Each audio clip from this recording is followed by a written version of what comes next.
dénoncer donc Lidl. Donc on invite Lidl à cesser de commercialiser des produits israéliens, en particulier Méadrine. Donc Lidl qui prétend agir au quotidien comme acteur responsable en matière économique, sociale et environnementale. Or, on constate clairement que cet engagement n'est pas respecté puisque dans la plupart des Lidl, donc on retrouve des produits étiquetés origine Israël alors qu'ils viennent des territoires palestiniens. Lidl vend des produits israéliens, en particulier des fruits et des légumes, commercialisés par la société Méadrine, dont la production provient généralement des terres volées aux Palestiniens, mais aussi du plateau du Golan. Donc, nombre de produits israéliens proviennent des colonies illégales en Palestine occupées. Les exportateurs cachent en fait l'origine même des produits pour mieux pénétrer le marché européen.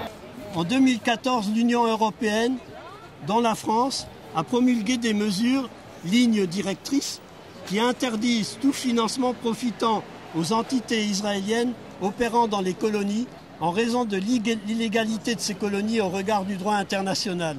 Et le ministère des Affaires étrangères a publié des recommandations sur les risques liés aux activités économiques et financières dans les colonies. En continuant de commercer avec Méadrine, Lidl seront complices de fraude aux douanes et selon la Cour pénale internationale et le droit pénal français, de crimes de guerre. Si Lidl persiste dans ce commerce, son image en pâtira de plus en plus. C'est pourquoi nous invitons cette chaîne à retirer les produits israéliens de ses étalages. Parmi ces produits israéliens, il y a les lingettes toujours, où il est écrit en tout petit que c'est Made in Israël. Il y a les fruits et légumes de l'entreprise Méadrine, qui est une entreprise d'exportation des produits israéliens provenant des colonies de la vallée du Jourdain et du Golan. Cette entreprise Méadrine succède à l'entreprise Agrexco, qui a été mise en faillite en grande partie grâce à la mobilisation de la campagne BDS en France.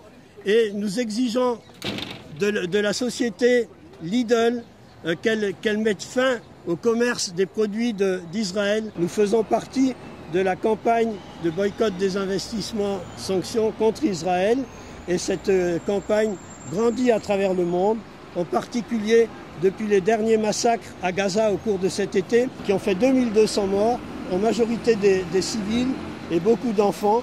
Un mouvement d'indignation s'est soulevé contre ces massacres et a contribué à amplifier la campagne de boycott d'Israël. Et nous continuerons jusqu'à ce qu'Israël se conforme au droit international. Voilà. Donc aujourd'hui, 28 février, a été décrétée journée nationale contre Lidl. Donc c'est respecté par pas mal de villes en France, plusieurs comités BDS, donc pour dénoncer cette complicité de Lidl dans la colonisation israélienne.